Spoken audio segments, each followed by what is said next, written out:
Now we can start. Okay. So my name is Adine. I'm a case manager at Pillars of Peace. And today we're going to be talking about navigating family and relationships during Ramadan. Um, I think this topic is especially important because Eid is coming up, and for those of us that celebrate, that is when we will be um, surrounded by family and extended family members. So it can be important to figure out how to navigate different dynamics with that. But next slide.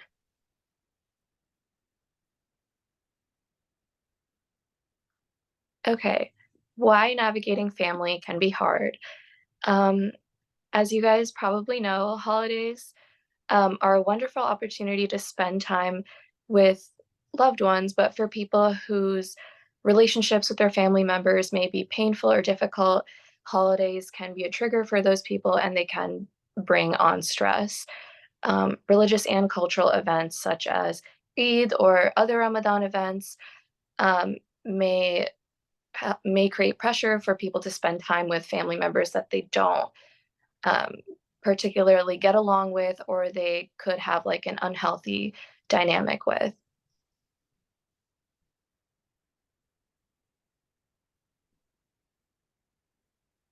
Okay, so we kind of talked about why navigating this can be hard, but what do some unhealthy behaviors look like? So I'm just going to go through each of these and feel free to like ask any questions. Um, but the first one we're going to talk about is scapegoating.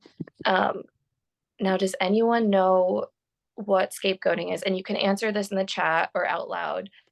Um, but yeah, We'll go. give you a minute to think. Yeah, You can also, take a scan over the other behaviors. If there's something else that you have an example or a definition for, we'd love to hear from you as well.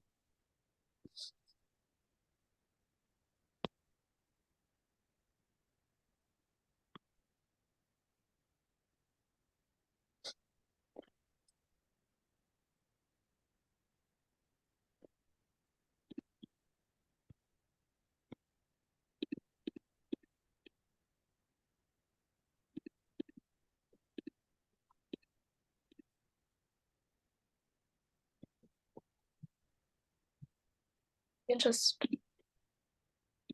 I can go through each one, and then if anyone wants to chime in with examples, that would work too. But so scapegoating, the exact definition is the practice of singling out a person or a group for unmerited blame and consequent negative treatment. So this could look something like um, family members blaming one specific person for any unhealthy dynamic that may be present and kind of singling out this one person who's sometimes known as like the black sheep of the family who may not agree with everything that's going on or who may have differing opinions than everybody else, but this person is always historically singled out and blamed for everything that happens. So that is an example of scapegoating. Um, Favoritism is basically when someone is given unfair preferential treatment over another family member.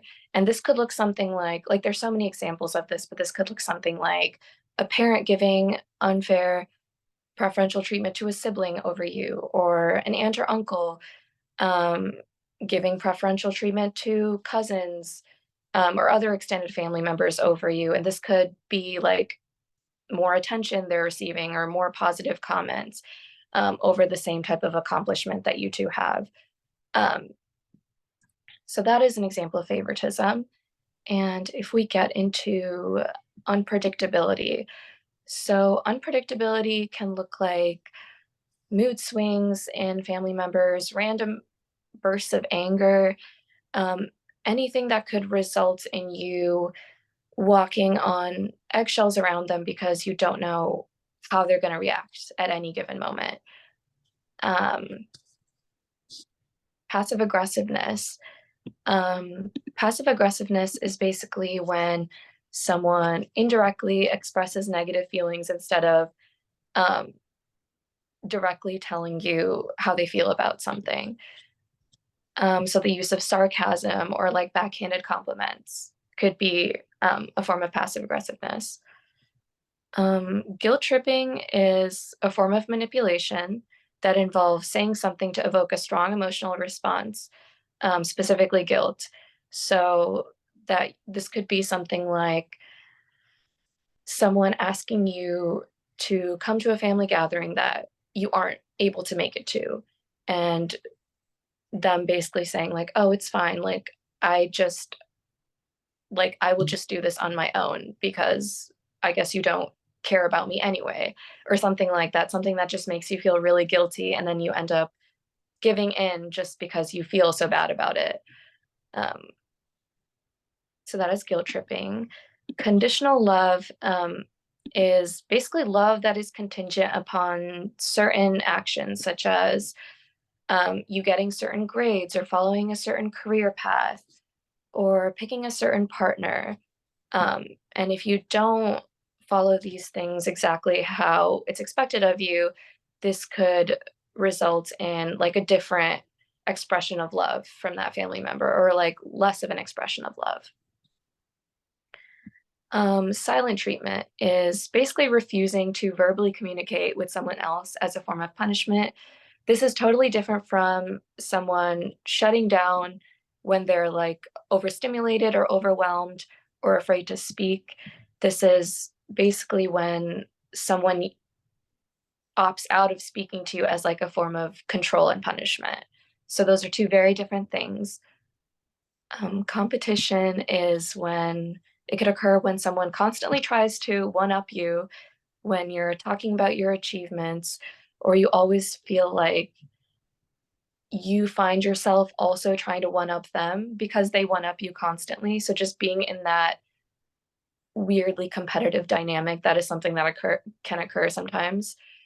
Um, Tough love is when family member treats you in a harsh or disciplinary manner in the name of love, which is not, which is actually a form of unhealthy love, because real love should be followed by compassion and understanding and not harsh disciplinary action. Control can look like helicopter parenting, when a child has lack of independence or autonomy, or when family members control who this person goes out with, what they do, who they see, when this person's life is micromanaged to that extent. Blackmailing can look like threatening to reveal some secrets you have to another family member if you don't do XYZ, or if you don't help them with a certain thing, or if you don't go to a certain event that they're hosting. Um, Another unhealthy behavior is any type of abuse, so verbal, emotional, physical, sexual, which we will go into the next slide.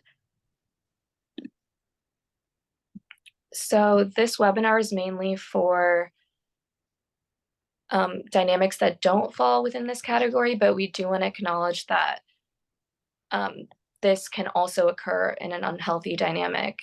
So abuse in the family could look like a variety of different things. There is domestic violence, which is committed by someone in the person's domestic circle. Usually this is historically viewed as like partners or ex-partners, but honestly, this could also be immediate family members, other relatives, roommates, even anyone in your domestic circle. Um, and it's usually just used when there is like that close relationship between the offender and the victim. In-law abuse could occur when the abuser's parents side with the abuser instead of supporting the victim or the survivor, and they basically enable the abuse that's happening, and which causes harm in the person's life, in the victim's life. It can For also happen for in-law abuse. This can also happen when um, the the spouse is not necessarily the abuser. They might be an enabler of the in-laws as abusers, or they might be a victim of abuse by the in-laws themselves.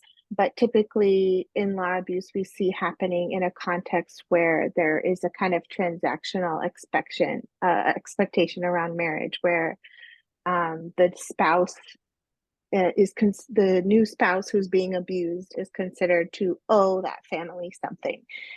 So a lot of times this is because it's a new wife and there's an expectation that the wife has to perform certain duties toward the in-laws, but it's not necessarily. It can also happen when there's some kind of transactional component to the marriage, around citizenship, um, or just a really significant difference in wealth or social status. But that's something that we want to highlight as well, is abuse. It's not just a complex or difficult dynamic. This is something that can really be dangerous and tricky to deal with and to figure out how to end or how to escape. And forced marriage is basically a marriage when one or more parties is married without their consent or against their will. And what's important to note is that a marriage can start off as a regular marriage, but become a forced marriage if one or either partner is forced to remain in this relationship and get married, even though they don't want to. And also And FGM. Sorry, go ahead. so just I think it's a particularly key to talk about forced marriage when we are talking about times of increased togetherness with extended families, because these are often times when marriage may be discussed, or there may be additional pressure placed on people to get married in general, even if there isn't pressure to marry a specific person.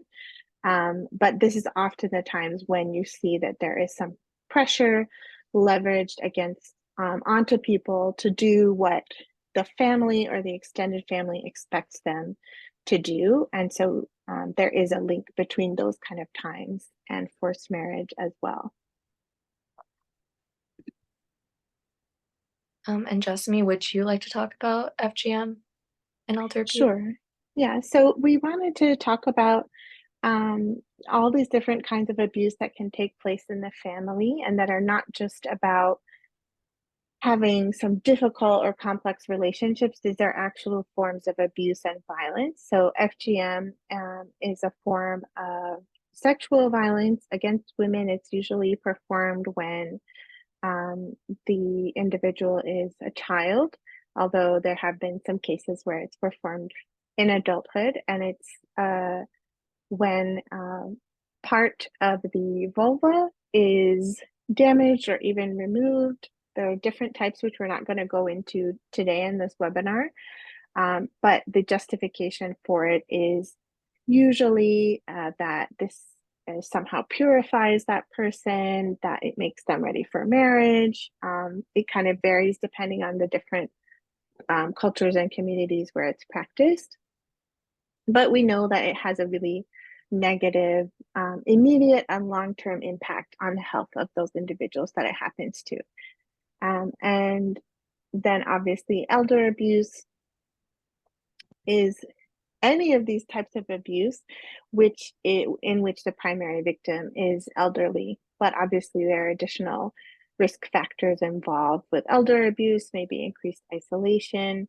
There's some intersection with disability and increased medical needs in some cases. And it can even be the elder's child, adult child who is committing the elder abuse.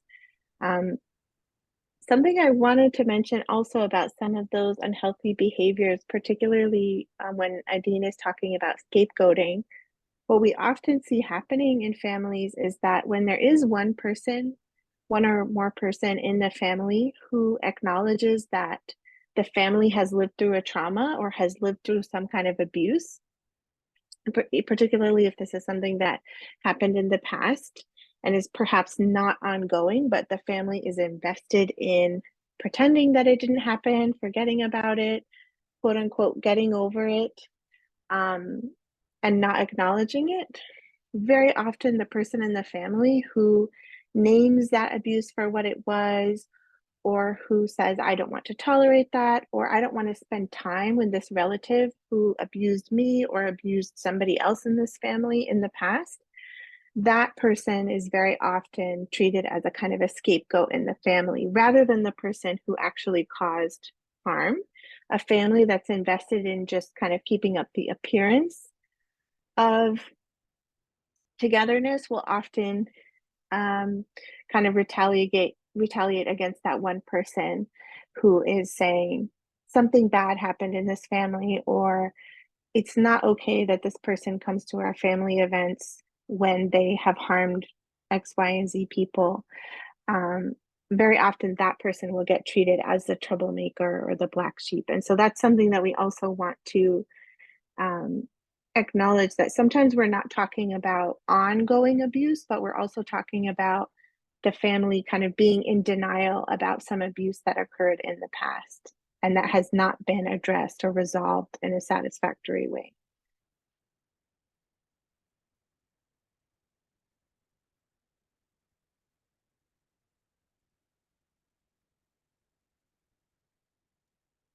So we've talked about what unhealthy family dynamics look like, but what do healthy family dynamics look like? So healthy families usually have a combination of these four things. Conflict management is a huge one. It's the use of different tools and skills to find creative and respectful ways to manage arguments or disputes. And what goes into this is basically effective communication, which involves like active listening, listening when the other person's talking, not interrupting them just to say what you have to say, and also assertive speaking instead of passive aggressive communication. So, assertive speaking involves like being clear and direct, but and saying exactly what you want to say, but at the same time, still being respectful in the way that you say it. Cohesiveness is another one, which is basically the emotional bond that glues family together and motivates them to engage in each other. And different ways that this can be created is through having different like rituals or traditions with your family that bring you guys closer together. This could be like something you do over the holidays, or it doesn't even have to be a holiday. It could just be for no reason. It could just be something that your family, a tradition that your family just created. Boundaries are something that we will talk about more later on. But in general, healthy boundaries are present when, despite being a cohesive unit, each person in the family still has their own distinct identity and there is no codependency between family members. Also, people won't be resented when they say no to things, like when they can't attend a certain gathering or when they can't extend a helping hand in a certain situation. There's no resentment that occurs because each person's time and responsibilities in life are respected. And mutual respect is also very important. It means that we avoid treating each other in a rude or disrespectful way, even during arguments, and you're more thoughtful about your interactions with the other person or family member.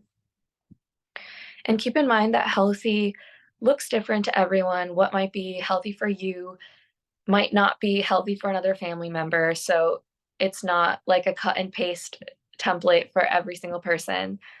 Um, and some examples of supportive statements or empathetic statements that a family member could make are things like, if you tell them how you're feeling about something, a supportive way to respond would be something like, I understand how you feel. I wish you didn't have to go through that. Or that sounds frustrating. And these are very validating statements that help us feel seen and heard by that person, um, and not just ignored.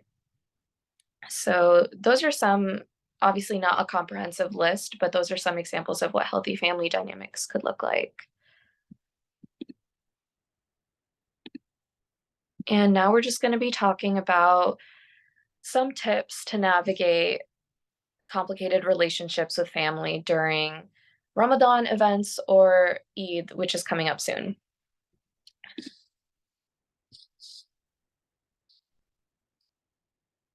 So, one tip is to, if you can, limit time with certain family members that you are uncomfortable around or you don't have a very healthy dynamic with. So this could look like not coming to every single event that they host and only showing up to every other event, or as few as you can show up to without it causing any further harm, basically. If they text you, responding to texts at your own pace and not feeling like you have to immediately respond. So just having that boundary.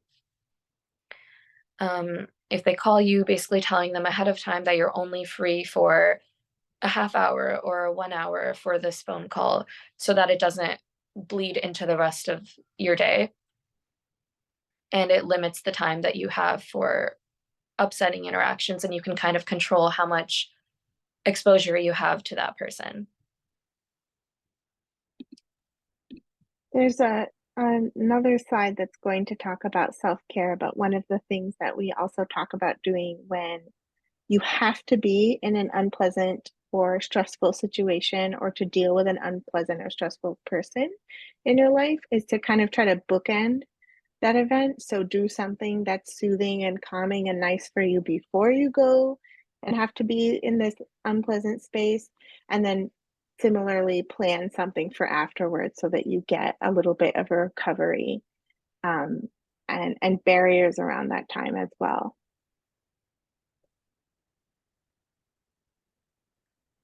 Another thing that's important is practicing boundaries. So if you're going to attend a family event where something that upsets you keeps being brought up, just finding a way to keep certain topics off limits. So just communicating with the family member beforehand, like, hey, listen, if this gets brought up, like, I will have to like leave the event, or I will have to say something about this. Like if someone keeps bringing up your weight or comments about your partner or your career or things like that, just communicate clearly if you can, if it's safe to, that it's something that you do not wish to have repeated discussions on. Um, and boundaries can be external and internal. Normally, we just think of external boundaries, but internal boundaries are also important. External boundaries are things like what I mentioned before, like shutting down conversation politely if you feel like it's crossing a line, silencing your phone if you're receiving too many texts or calls from someone who's making you uncomfortable. Internal boundaries could be something like distancing yourself mentally from negative comments that you are receiving. So someone could be saying something to you, but you have that mental boundary put up in a way where it doesn't affect your self esteem and it doesn't affect your peace of mind. And this is easier said than done, but it is something that can be um, practiced over time. The big thing that we see a lot from people who are like just starting or just trying to practice boundaries is that they will say, I'm trying to have boundaries, but my family doesn't, like, refuses to understand and won't respect them. And while there are things that can limit our ability to enforce boundaries that we create, like, being dependent on other people financially or otherwise, living with the person that you are trying to have a boundary with, ultimately, it's really important to remember that you don't need other people to understand or accept your boundaries in order to have a boundary. What you need is actually just to be that committed to that boundary. So, like Adine said, if you're at some big family event and you've already told this person, like, I don't want to talk about my weight, do not talk about my weight, and they bring up your weight, then you just walk away from that person. You end the conversation, however many times that they're going to keep engaging in that behavior. It's not that you keep pleading with that person, to do the thing that you are asking them to do, because this is kind of what boundaries are about. They're about protecting our space and our time. And we know that we cannot control how other people behave, but what we can control is what we do to an extent. And so that's really where the practice of boundaries lives, in committing to keeping your boundaries around your space and your time as much as you are able to.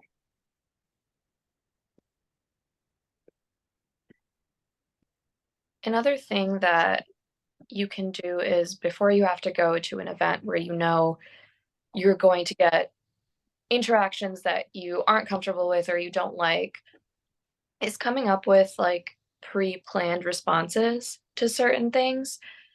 So an example is when, like, if someone asks you to attend an event and you either can't make it or you are trying to distance yourself from them and maintain a healthy boundary from them, something like, I'm sorry to hear that you're upset, but my schedule doesn't allow me to attend XYZ. It's polite and it's concise, it's to the point, and it basically gets the point across, and it doesn't involve you having to think of something on the spot if you already planned in your head how you're going to politely decline something. Another way is just changing the subject. Like if someone keeps bringing something up and you're uncomfortable with it, you could literally just try talking about something else and seeing if that works. And if all else fails, you could literally just make a joke to like lighten the mood. Um, if nothing else is working, you could just comment on something they're saying and maybe laugh at something that they're saying, even if you don't agree with it. And hopefully, this is not the reaction that they're expecting, but it will diffuse a situation.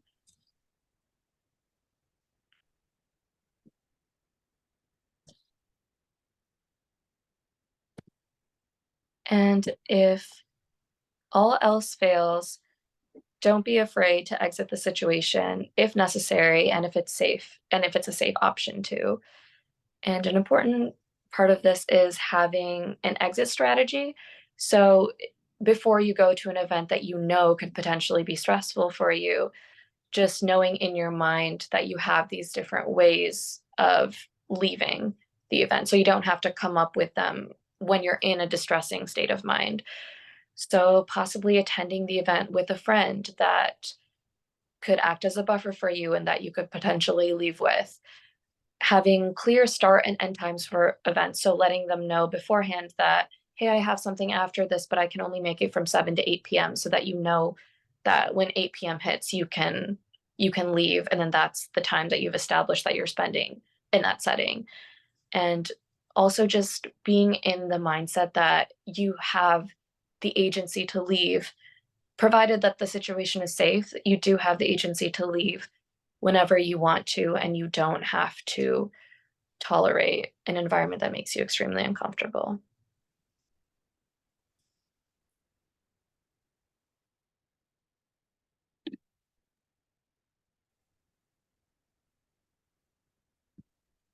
And just me, do you want to Sure. say?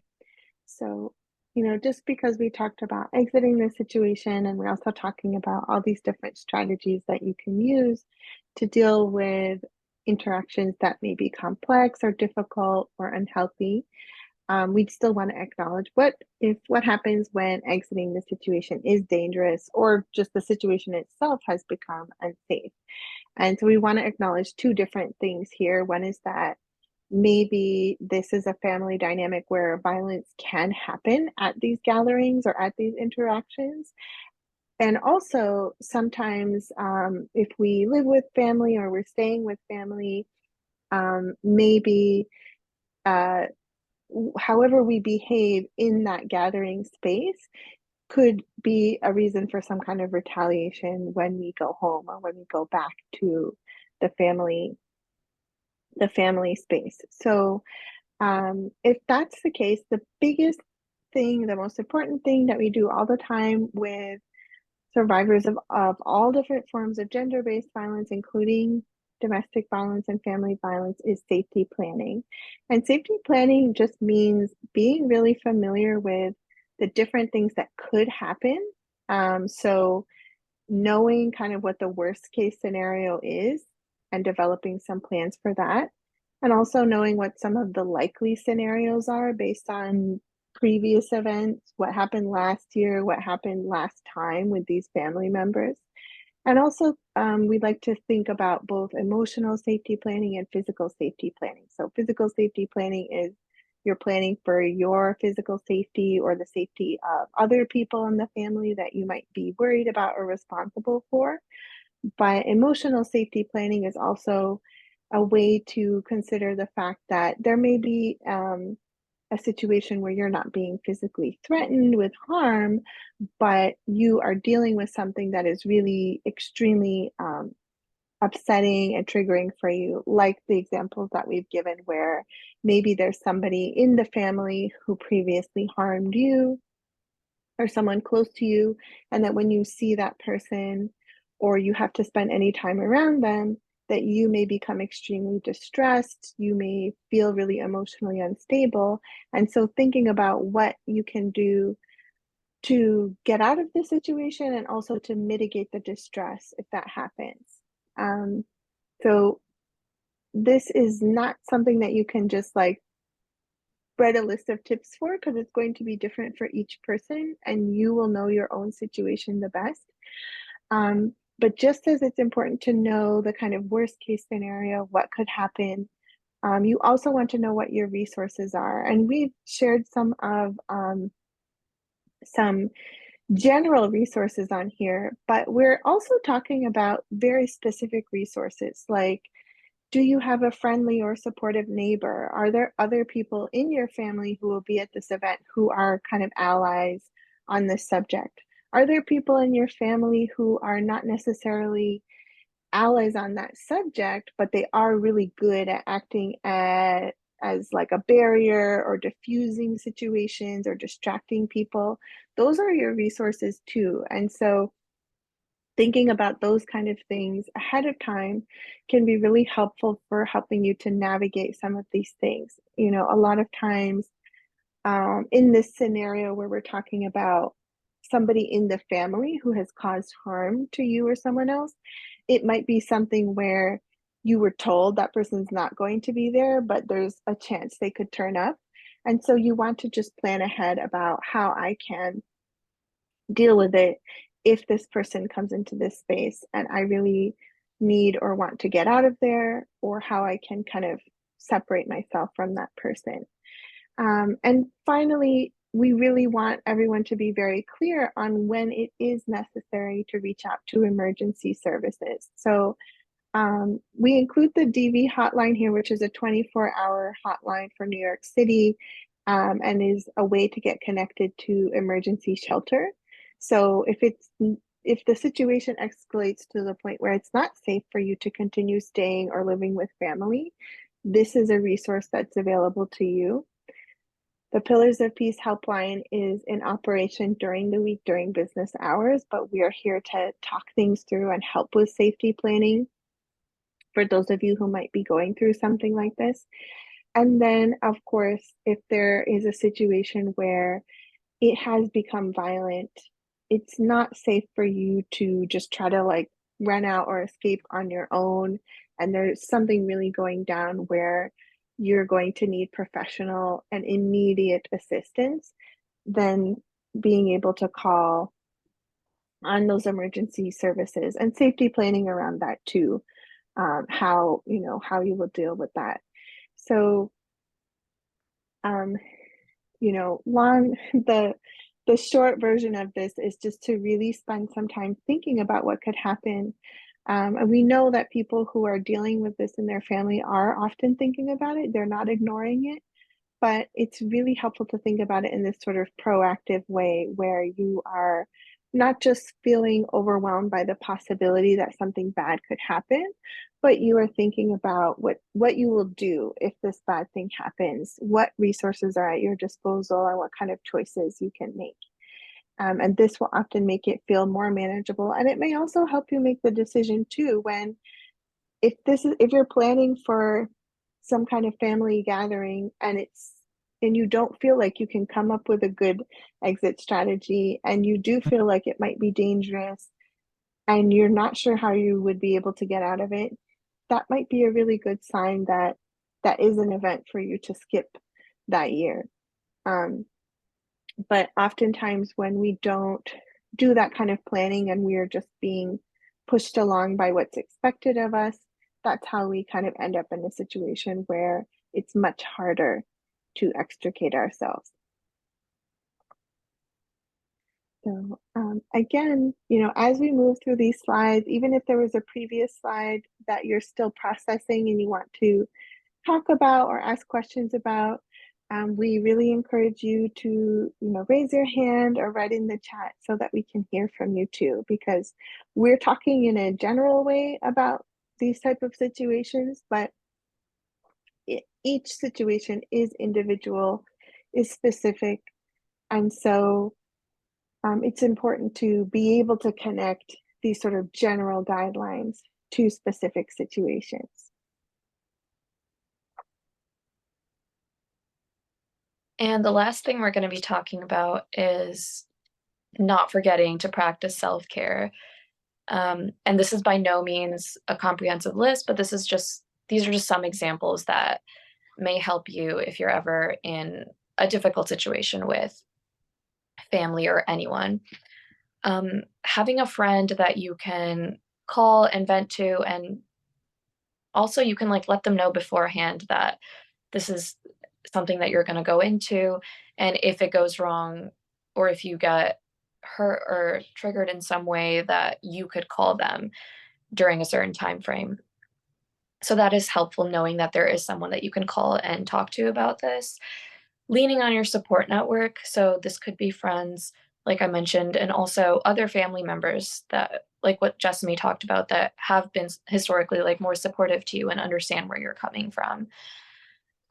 If you're in a situation like this currently, like even just stepping into a different room and like physically separating yourself from this person and just kind of taking time to breathe and process what just happened, and knowing that you don't have to be near them during the whole duration of this event.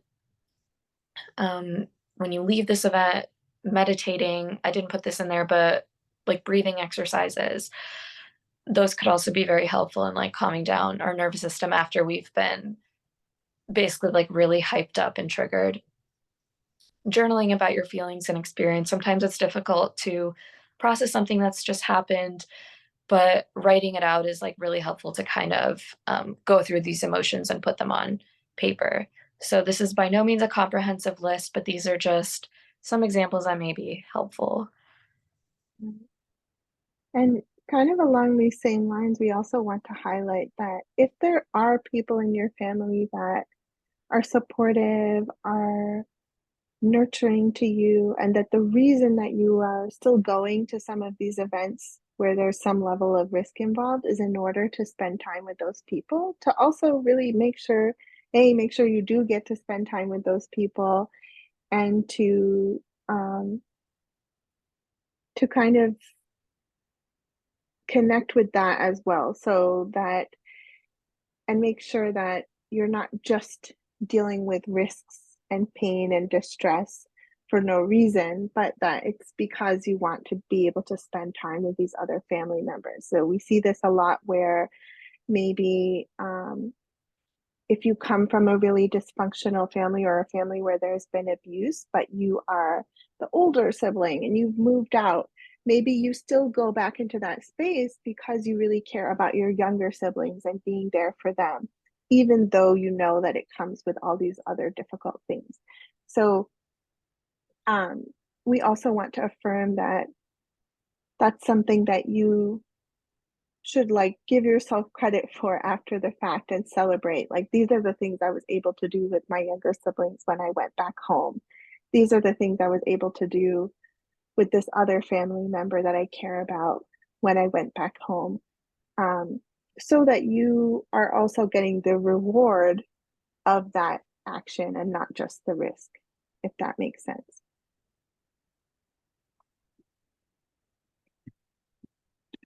And that's pretty much it. This is our helpline information and our email. We monitor it basically Monday through Friday, 9 to 5, and an email for general inquiries that are not